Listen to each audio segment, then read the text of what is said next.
Funding for This Is Nashville comes from Burr and Foreman Law Firm, serving clients with transactional, litigation, and regulatory needs. Discovering how each client defines a win and working with them every step of the way to achieve it. Burr.com. I'm WPLN's Metro reporter Cynthia Abrams, and this is Nashville. As he does every month, Nashville Mayor Freddie O'Connell is here to talk about what he's working on and to take calls from you, his constituents. If it's important to you, today you have the chance to talk about it with Mayor O'Connell. Then, later this hour, we've got the Davidson County Property Assessor Vivian Wilhoite to talk about the property reappraisal process that recently wrapped up. To talk with Mayor O'Connell or Assessor Wilhoite, give us a call at 615-760-2000. That's 615-760-2000. And as always, remember that the mayor and his staff are people just like you and me, so respect is a must. If you're elated or angry, that is great, and we want to hear about why. Just show respect and care when expressing your thoughts and feelings. Again, that number is 615-760-2000. With that, welcome Mayor O'Connell back to This Is Nashville. Cynthia, thank you. Something is different this month, and I'm having a hard time putting my finger on it. It's a mystery, but I am happy to be here with you. So I do want to start by asking about the one thing that I think is weighing heavily on the minds of many Middle Tennesseans today, the ICE raids in South Nashville in recent days. Just for a little background, federal immigration officers worked with the Tennessee Highway Patrol to make hundreds of traffic stops in South Nashville. Roughly a third of those led to immigration arrests. And last week, there was some confusion surrounding Metro Nashville Police's involvement. MNPD was not involved in the arrests, but was present at the ICE facility. That's because a federal official requested their presence in anticipation of backlash. So you, Mayor, have said that you oppose the raids, but that Metro has little authority to stop them.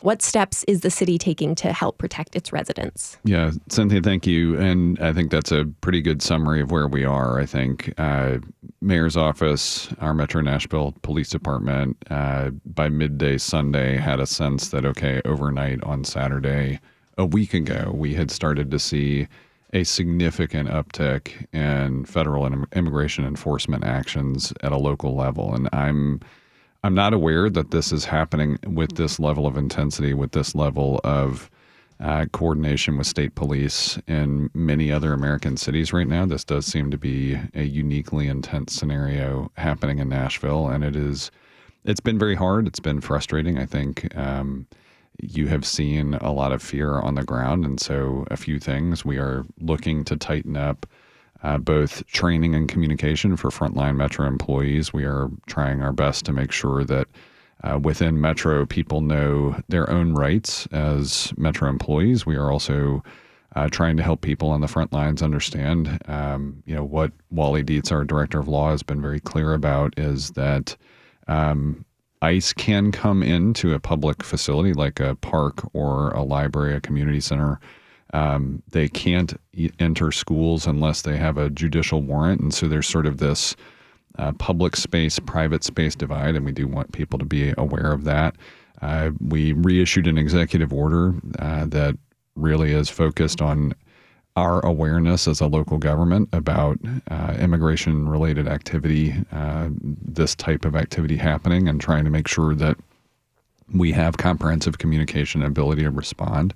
And then we worked with the Community Foundation of Middle Tennessee to launch a belonging fund focused on supporting people who have had impact of an immigration crisis here on the ground in Nashville. And meanwhile, we're also still focused on the pillars of what Chief Drake does with the police department, with community engagement and precision policing. And the police department has a long history of cooperation with state and federal enforcement to get actual violent criminals off the street, and has had several gang-related arrests and successful prosecutions over the past few years that involve guns, involve dangerous illegal drugs, involve human trafficking. And so we continue the work that we've been doing for a long time to really focus on actual safety. And I think one of the hard parts here is as I've been out in the community over the past week, there is a lot of fear. You probably saw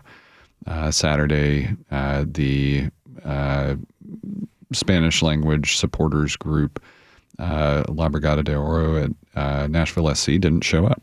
And they had other supporters groups there in limited solidarity, but there was a big empty space in Geodis Park. There was a period of eerie quiet at the Nashville SC game, and we're also trying to make sure that our state and federal partners understand that real economic impact, because I think you're starting to see over Mother's Day weekend restaurants that had to start limiting food service and places that couldn't open fully because there is this level of concern. I've had friends of mine who are foreign-born American citizens ask me if they need to start carrying papers. And I think you heard Director Dietz also say there are limits to our authority here. He's been very clear that interfering directly in immigration enforcement is a federal crime. And so he is making sure that people understand their rights and the risks. We've got a caller, Samantha in Lewisburg, who wants to ask about these raids. Samantha, we are going to you. Yeah, hello, everyone. Hello, Mr. Mayor. I am just really concerned about what's going on in our community. And I guess my question to you is why was your administration just unprepared for all of this? Since the new administration took office in January, we've been asking the city to lay out a plan for us and to help our communities be safe. And I feel like your administration was just really unprepared to face this, and now you're seeing the repercussions of it. So my question is, why were you unprepared for that? Well, Samantha, I wouldn't say we were unprepared across whole of government. I think the hard part is there are limits to what we can do. We, within 2 days of understanding the implications of what had happened, had stood up a new fund that's already raised hundreds of thousands of dollars and put that money directly out into the community. We already had an executive order, and what we've seen is the Metro Nashville Police Department, in fact, was one of the more effective entities within Metro in complying with it. The Department of Emergency Communications had not gotten as far in frontline training, and that's something we're working to correct. But we, as soon as the inauguration happened, we basically had an internal rapid response scenario. And I think one of the things that's hard to understand is just there is a human capacity limit here. We have actually put in the budget for our recommended budget for our fiscal year 2026 for Metro an increase in legal capacity specifically because of this. We've had a number of instances of litigation over just the past couple of years over state issues. We're engaged in already 2 lawsuits against the federal government trying to protect funding that is legally ours, that we believe we are entitled to. We expect there will probably be similar lawsuits to follow. And the Department of Law and other Metro departments have been coordinating across the board, but we've been contending with millions of dollars in cuts and unexpected job loss to our Metro Public Health Department that were federally funded positions. We are fighting to protect infrastructure funding. We're working with partners to monitor cuts. I mean, it is hard for any individual local government to have this many simultaneous federal and state actions to contend with at one time. It's unprecedented. It doesn't mean we're unprepared, but it is an unprecedented level of activity to contend with. Thank you, Samantha. Mayor, I do want to ask briefly, I know that Director Dietz has said it's a priority of Metro's to try and obtain the names of those arrested. Yes. I know he was struggling to get a response from THP and ICE. Has he been able to find out those names? We do not have a comprehensive list of either names or charges for people that have been detained, and we are still working on that. And why is it important to Metro to have those names? Because we have seen already that federal authorities have asserted that these were safety operations, and what we have seen on the ground is that they are resulting in family separation for people who are not criminals. And so what is being said federally and what we know to be the case locally are not easy to reconcile, but we know we're operating only on partial information. We're operating only with some limited awareness of families that have been willing to share stories and knowing that they're taking significant risks even in doing so. So it is important to validate what is happening here because there may be significant breaches of law. There very well could be violations of due process. Director Dietz, I think there's a strong probability that people have been detained that are here legally that simply did not have documentation with them as they were driving on the streets of Nashville. And so we want to validate that. We've got another call from Gabby in South Nashville, who is also asking about the ICE raids. Gabby, we are going to you. What is your question for the mayor? Hi, Mayor O'Connell. My name is Gabby. I live in South Nashville, one of the areas that has been most impacted by these ICE raids over the past week. My question for you is, what steps is the mayor's office and the legal department taking besides just sending letters and holding press conferences to obtain these names? And what are the next steps when we get that list of names and charges? Yeah, I mean, we are working across Metro to not only increase training, but make sure that our human resources department lets people know what is going on. This has happened with entities throughout local government. When we have the names and charges, we will be making validations there. And then there are probably going to be, my suspicion would be that you're going to have people there who, if there has been a violation of rights, it's going to lead to additional lawsuits. If our Department of Law makes an independent determination that federal action has violated constitutional rights in a way that we have a legal pathway to pursue litigation, we are absolutely going to do that. This is, I guess that's what I would say across the board. We are trying to protect people where and as we can. We are trying to make sure that people's rights in particular are protected. We have worked on the belonging fund and made sure that money, as soon as it's coming in the door, is making it to impacted families. We're trying to do everything we can within our rights to protect the rights of Nashvillians. Thank you so much, Gabby. I do want to ask on that point, some council members have indicated that they would like to try and divert funds from the police budget for legal services for immigrants. Is this something you would support? I would say it this way. We had, we're going to have to see what the council discussions are. The budget that we prepared was specifically focused around school safety needs after the Antioch High School shooting and a long-demanded new precinct in Southeast Nashville that we need to staff. And so I haven't seen, I heard a little bit of that at the special called council meeting, but I haven't seen a specific proposal yet. Okay. If you're just tuning in, this is Nashville, and I'm WPLN's Metro reporter Cynthia Abrams here with Nashville Mayor Freddie O'Connell. Today, it is your turn to talk, and you can ask the mayor that question you've been thinking about. Call us at 615-760-2000. Howard Allen in Nashville has already given us a call. We are going to head to him for his question with the mayor. Howard, it is all you. Are you ready? I'm ready, Howard. All right. Well, in about 2 weeks, we're going to shut down a place called Old Tent City. And I would like to know, where are these houseless human beings going to be placed? Yeah, Howard, a lot of them are going to a new provider called Hospitality Hub. And again, I think you know this as well as anybody. There is some amount of choice in the matter for residents there. But, the goal here is to make sure that people do have pathways into housing. In some cases, that is going to be transitional housing for some period of time. And then on an ongoing basis, one of the things I'm most excited about having a unified housing strategy in hand is a way to accelerate delivery of permanent supportive housing, which is the model that is in effect at Strobel House. Thank you so much, Howard, for your question. We are taking a break, but when we come back, we will return to your phone calls because it is your turn to talk. You can ask the mayor yourself. Call us at 615-760-2000. Stick around. This is Nashville. We want Freddie for a leader. Freddie is a man of class. for a leader. Oh, stay to raise your champagne glass.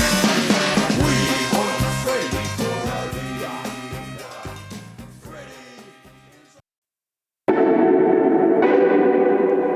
I'm WPLN's Metro reporter Cynthia Abrams, and this is Nashville.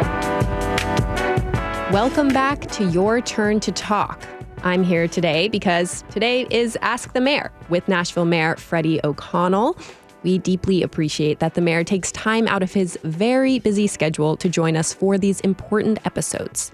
To talk with Mayor O'Connell, just give us a call at 615-760-2000. Again, that's 615-760-2000. And Cynthia, one thing as we come back from break, I want to highlight too is United States Senator Cory Booker was here on Friday for a town hall. And I think he said something that's really important in response to somebody kind of asking, what can we do?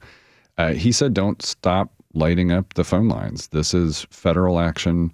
The Davidson County delegation to the General Assembly, our state legislature, we have a number of people that have joined our legal director, Wally Dietz, in trying to get information from state officials about exactly what has happened and their involvement. And it is really, really important that people continue to express if this is something that isn't the policy landscape they want to see. We didn't request it locally. We are not involved. We are trying to do what we can to protect Nashvillians, and it's important that state and federal officials hear from people. Okay, well, one person lighting up our phone line is Ashley in Nashville. Let's head to her for what she has to say. Ashley, it's all you. Yes, I just wanted to thank the mayor and the council for fighting for Nashville and Davidson County, for fighting for the airport authority, for fighting for the sports authority, and for fighting for the convention authority. And I wanted to know, was there anything I could do to fight for Nashville and Davidson County? And I'll take my answer off here. Great. Ashley, thank you. And again, we did do a little bit of a celebration of the work of our Metro Legal Department in the state of Metro a couple weeks ago for that exact reason. We have been fighting for our constitutional rights, sometimes in ways that are existential.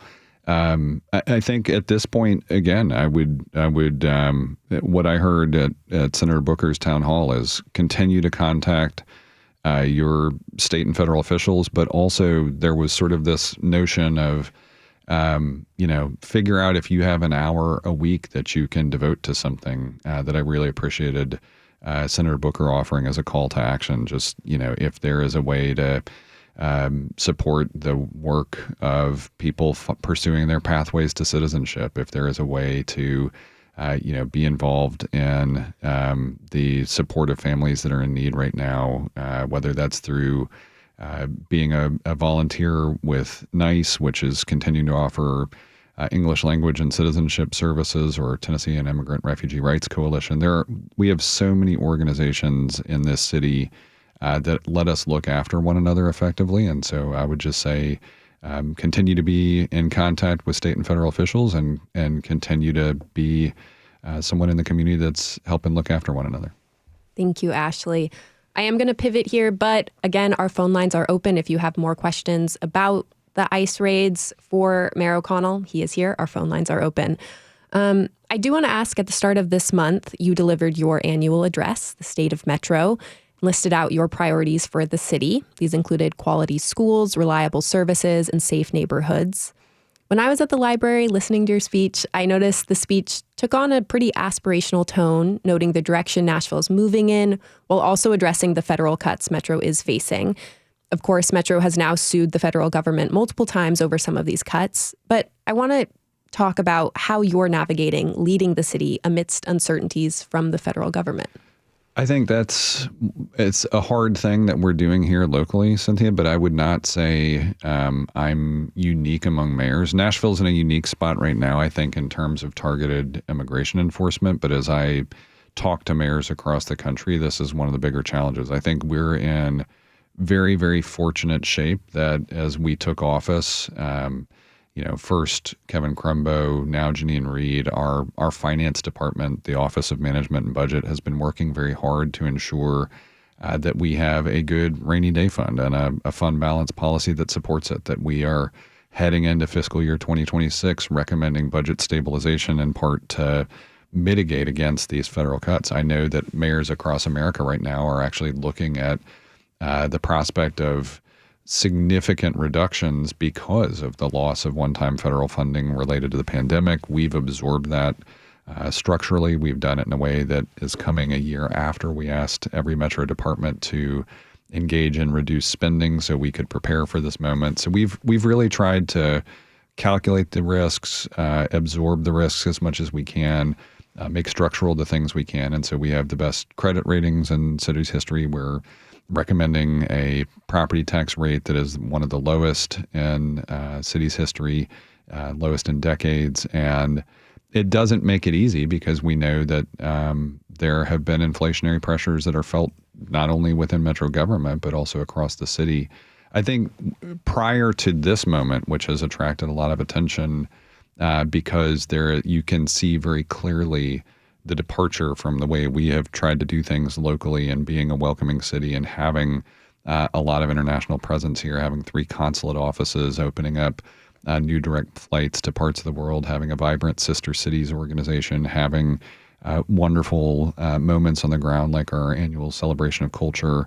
There are real challenges in this moment, but I think before this, we'd also gotten to a point where there was some normalization up and down that stack of local, state, and federal, where we had been working closely with the State Department of Transportation. They had been not just aware of, but collaborative with our transportation improvement program. And I think that's one of the other big things is if you think about those aspirations, if we came into office knowing we were committed to some amount of redevelopment on the East Bank. So we took that and turned it into a century's worth of affordable housing commitments.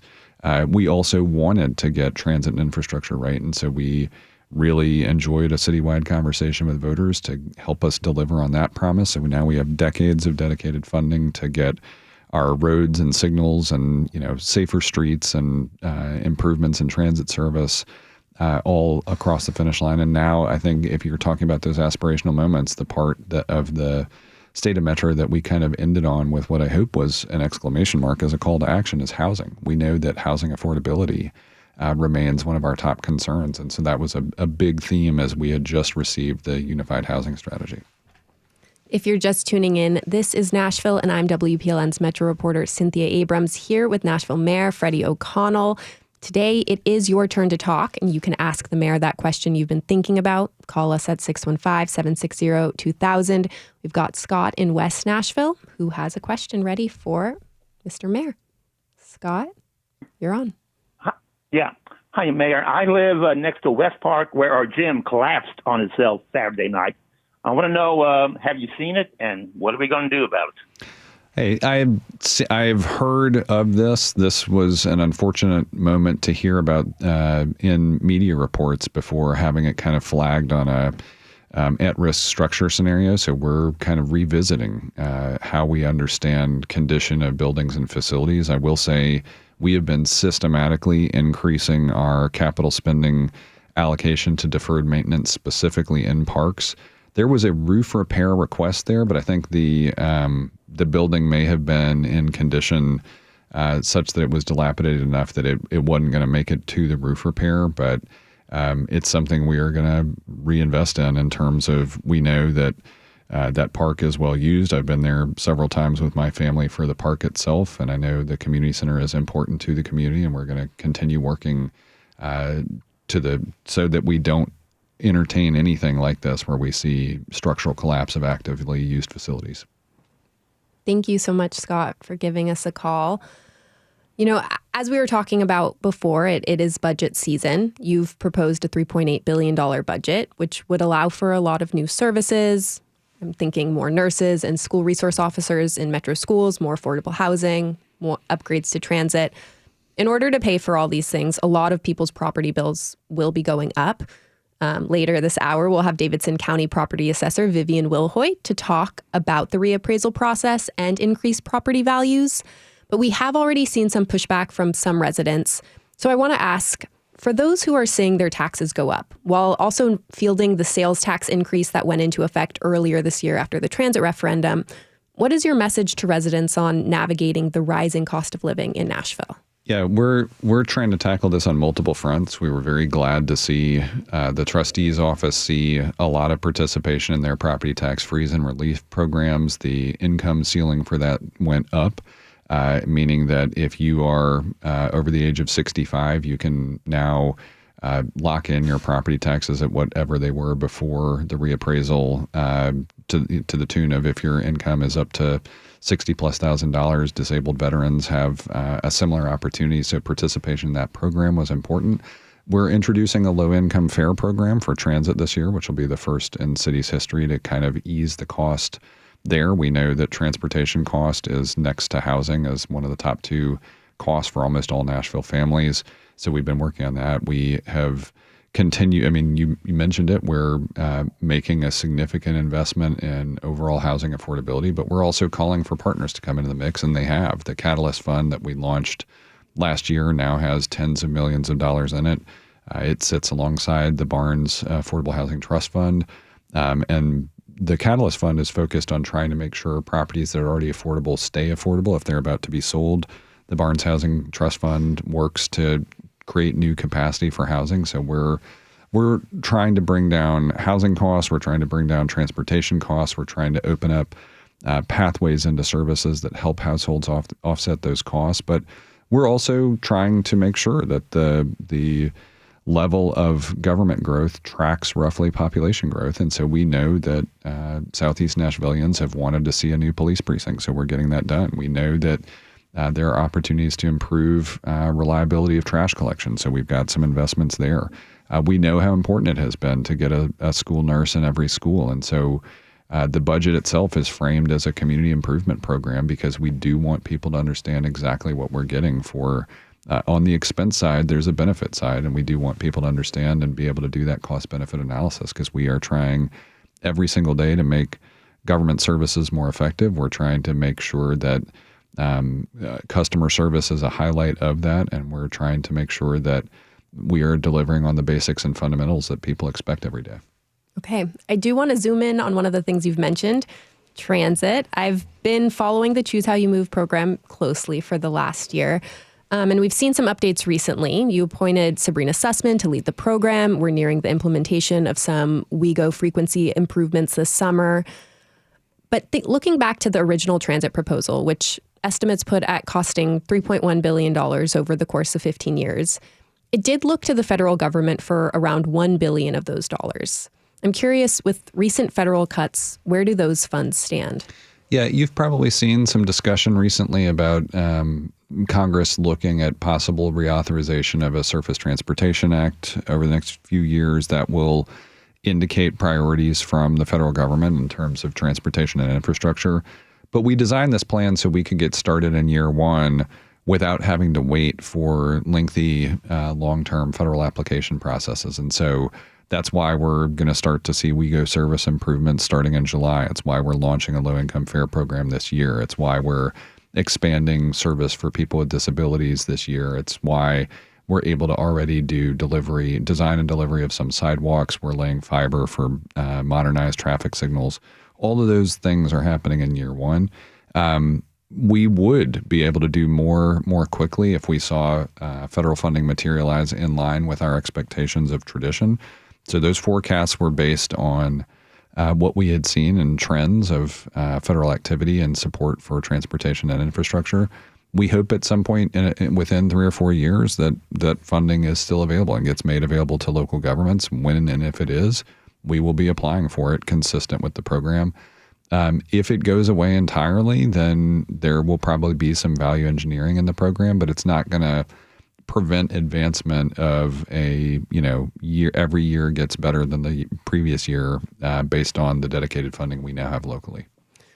Can you talk a little bit more about if those funds are made unavailable?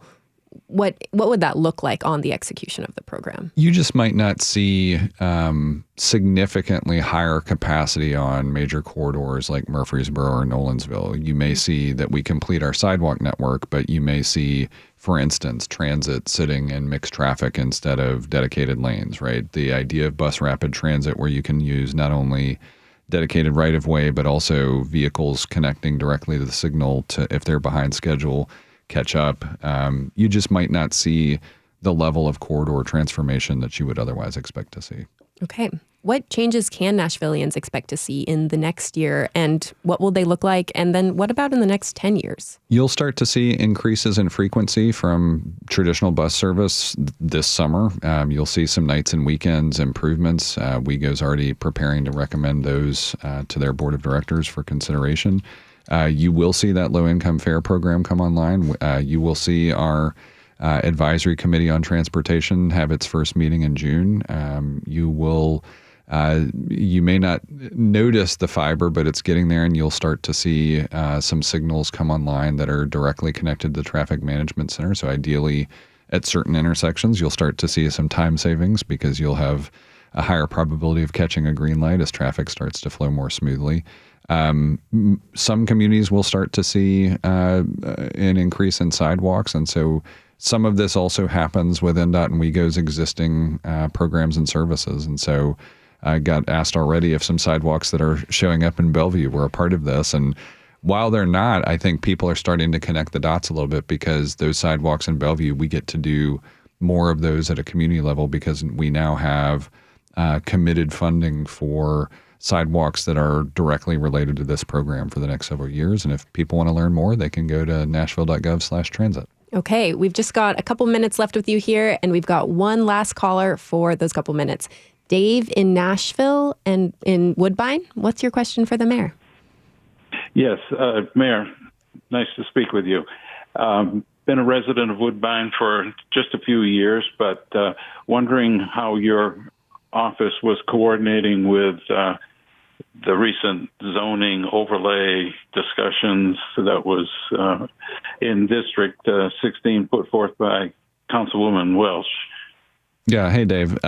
This is something that the council member has been leading on, and our administration has not had any involvement in it. So I don't have a lot of comment on that. I would say if you've got comments or concerns, reach out directly to your council member. How does this overlay fit with your transportation plan? That went through quite a rigorous study, and housing being such a popular and critical topic here. So I'm sure your office has some view on how this should move forward.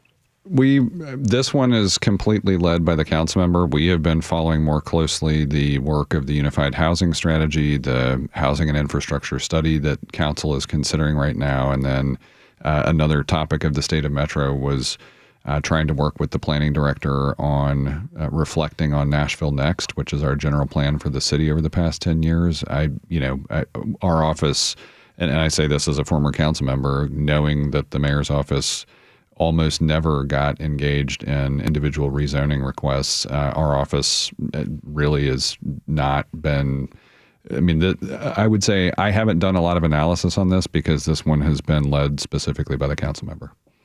Thank you so much, Dave, for your questions. And thank you so much, Mayor O'Connell, for being with us here today. We are taking one last break. When we come back, we'll be joined by Davidson County Property Assessor Vivian Wilhoite to talk about the latest property reassessment, which saw the average Nashville property increase 45% in value.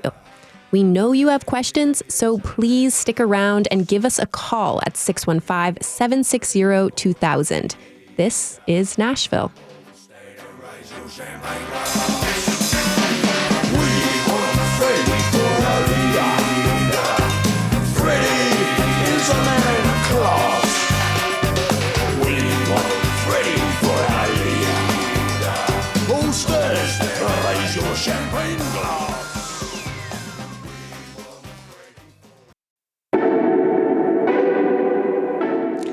I'm WPLN's Metro reporter Cynthia Abrams, and this is Nashville.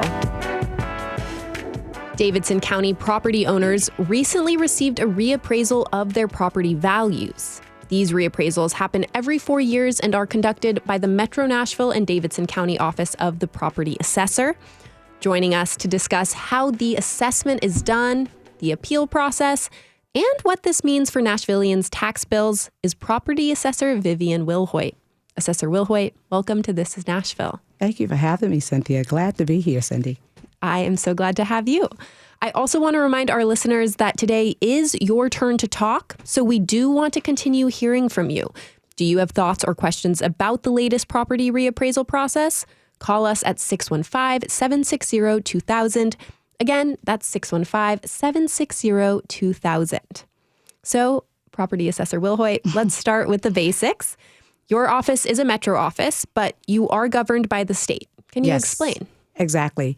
Yes, the Office of the Assessor of Property is an office that is locally elected, locally funded, but we are governed by the state of Tennessee, specifically the state of the Comptroller of the Treasury. And within the state of Comptroller of the Treasury, there is the Department of Property Assessments. So in that structure, we are governed in reference to how we value property, what are the principles that we follow. And of course, we're governed by the state of Tennessee as far as the Tennessee General Assembly, where there are laws that are established every time they go back into session that we must watch very closely and be very prepared to implement immediately or at the time when they should be implemented. So yes, we have a lot to actually take in reference to what we do. The responsibilities is something, it's not that we take for granted. We realize that people, the largest purchase that they may make in their lifetime could be their home or buying their business. And it's important that we get it right. So we're excited about being able to talk with property owners in reference to how we arrive at their values. Yeah. So the city's property reassessment happens every 4 years. Yes. And obviously a lot has changed in Nashville since 4 years ago. Absolutely. Things look a lot different. Yes. So what are the steps and the factors in assessing a property? Well, I like to just say also, when you say things look a lot different, including the fact that we have a new city bird. It's called the crane, right? So when we look at factors in reference to arriving at values, it's the same thing that we would look at when it comes to fee appraisal. We look at the cost approach, the income approach, and the sales approach. However, our approach is mass appraisal. Mass appraisal is where we are valuing a large group of properties at one time. A fee appraisal, like when you're going to the bank to get a loan or anything like that, to borrow money, you may use your home or your business as your asset, your collateral. They are going to say, well, how much is your home that you're putting up as a collateral? How much is it worth? And so the bank have to, appraise your property to ensure that you have enough collateral in order to get that loan. So that's a fee appraisal. And when we're looking at the various properties across Davidson County, there are more than 850, well, we're now at 900 plus more of neighborhoods in Davidson County. And so when we're evaluating all those properties at one time. Mm-hmm. It is during this period right now, which is the appeals to the Metro Board of Equalization, is when we're going to be looking at your one property. And just recently, the informal review that ended on this past Friday on May the 9th, we're again looking at your individual property. So that's the approach that we use. And of course, in our process of using all of those approaches, we must still also follow the laws, the state laws of the state of Tennessee, follow the principles that are established for us to follow and the best practices. And we must put those guidelines also in place in order for us to arrive at value so that we can definitely remain transparent and equitable. So what are the steps in looking at assessing all of those properties at once? Well, once a reappraisal is done, we start immediately visual inspection of all of the properties. And it takes us about 3 years to get that done. If you think about a fee appraisal, which you get an appraisal back in about 3 months, that's one property. So can you imagine if we conducted a fee appraisal on every more than 281,000 parcels, we would never get the job done. So we're doing visual inspections. We're picking up improvements in reference to what has been wanted to expand on someone's property. We're looking at those periodically looking at those improvements. And we are definitely making sure that we have the measurements right. And we want to hear from property owners in reference to any type of information or characteristics regarding the profile of their property. In the fourth year, that is when we are establishing our value models. And it is with those value models and those support software that we use that follow the guidelines, of course, in reference to best practices to valuing property.